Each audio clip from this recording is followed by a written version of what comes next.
السلام عليكم ورحمة الله وبركاته. الحمد لله وحده والصلاة والسلام على من لا نبي بعده، أما بعد. قال الله تبارك وتعالى في القرآن المجيد: أعوذ بالله من الشيطان الرجيم، بسم الله الرحمن الرحيم. وأقيموا الصلاة ولا تكونوا من المشركين. وقال النبي صلى الله عليه وسلم: العهد الذي بيننا وبينهم الصلاة، فمن تركها فقد كفر. أيها الإخوة، الصلاة لغة الدعاء. قال الله تعالى في القرآن الكريم: وصل عليهم إن صلاتك سكن لهم. والصلاة في الشرع أقوال وأعمال مخصوصة، مفتتحة بالتكبير مختتمة بالتسليم، وسميت صلاة لاشتمالها على الدعاء. وإن الصلاة لها أهمية بالغة في نظر الإسلام، وهي عماد الدين، كما قال النبي صلى الله عليه وسلم: رأس الأمر على الإسلام، وعموده الصلاة، وذروة سنامه الجهاد. وأعظم أركان الإسلام الصلاة، من حافظ عليها فهو السعيد، ومن أضاعها فهو الشقي العنيد. وقد أمر الله تعالى بالمحافظة عليها في آيات كثيرة، كما قال تعالى: حافظوا على الصلوات والصلاة الوسطى وقوموا لله قانتين. وقال في موضع آخر: إن الصلاة كانت على المؤمنين كتابا موقوتا، أي مفروضا في وقتها، ولا يجوز تأخيرها عن وقتها، كما لا يصح تقديمها قبل وقتها إلا من نسي صلاة فليصليها إذا ذكرها، لحديث أنس بن مالك رضي الله عنه: من نسي صلاة فليصلي إذا ذكرها، لا كفارة لها إلا ذلك. أيها الشباب المسلم، إن الله تبارك وتعالى يقول: وأقم الصلاة لذكري. وقد وعد الله للمحافظين على الصلاة بالسلامة والكرامة في الدنيا والآخرة بقوله عز وجل: إن الإنسان خلق هلوعا، إذا مسه الشر جزوعا، وإذا مسه الخير منوعا، إلا المصلين الذين هم على صلاتهم دائمون، إلى قوله عز وجل: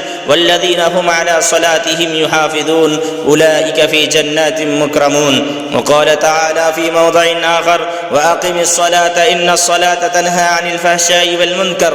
وقال عبد الله بن مسعود رضي الله عنه: سألت رسول الله صلى الله عليه وسلم: أي العمل أفضل؟ قال: الصلاة على ميقاتها. قلت: ثم أي؟ قال: بر الوالدين. قلت: ثم أي؟ قال: الجهاد في سبيل الله. أخي في الله، ومن المحافظة على الصلاة أداؤها في وقتها مع الجماعة في المساجد حيث يؤذن لها. قال الله تعالى: حافظوا على الصلوات والصلاة الوسطى وقوموا لله قانتين، أي خاشعين مطيعين لله، كما أمرنا الله بأداء الصلاة مع الجماعة. قال عبد الله بن مسعود رضي الله عنه: ولقد رأيتنا وما يتخلف عنها إلا منافق معلوم النفاق، ولقد كان الرجل يؤتى به يهادى بين الرجلين حتى يقاما في الصف. وقال النبي صلى الله عليه وسلم: العهد الذي بيننا وبينهم الصلاة، فمن تركها فقد كفر. أيها المسلمون، وقد ذكر الله سبحانه مصير المتخلفين عن الصلاة وحكم مضيعها، فقال عز وجل: ما سلككم في سقر؟ قالوا: لم نك من المصلين ولم نك نطعم المسكين، إلى قوله تعالى: فما تنفعهم شفاعة الشافعين. وقال تعالى: وأقيموا الصلاة ولا تكونوا من المشركين. وقال تعالى: وأن أقيموا الصلاة واتقوه وهو الذي إليه تحشرون. وقال تعالى: فإن تابوا وأقاموا الصلاة وآتوا الزكاة فإخوانكم في الدين. فجعل سبحانه التوبة وإقامة الصلاة وإيتاء الزكاة شرطا للأخوة الدينية والدخول في الإسلام. يا عباد الله، فاتقوا الله وأخلصوا العبادة له وحده، وحافظوا على الصلوات الخمس مع الجماعة بالخشوع والخضوع كما أمركم الله ووصاكم أن تخضعوا له فتنجوا وتفلحوا، كما قال الله تعالى: وما أمروا إلا ليعبدوا الله مخلصين له الدين حنفاء ويقيموا الصلاة. وقال: قد أفلح المؤمنون الذين هم في صلاتهم خاشعون، إلى قوله: والذين هم على صلواتهم يحافظون أولئك هم الوارثون الذين يرثون الفردوس هم فيها خالدون. وقال: فأقيموا الصلاة وآتوا الزكاة واعتصموا بالله هو مولاكم فنعم المولى ونعم النصير.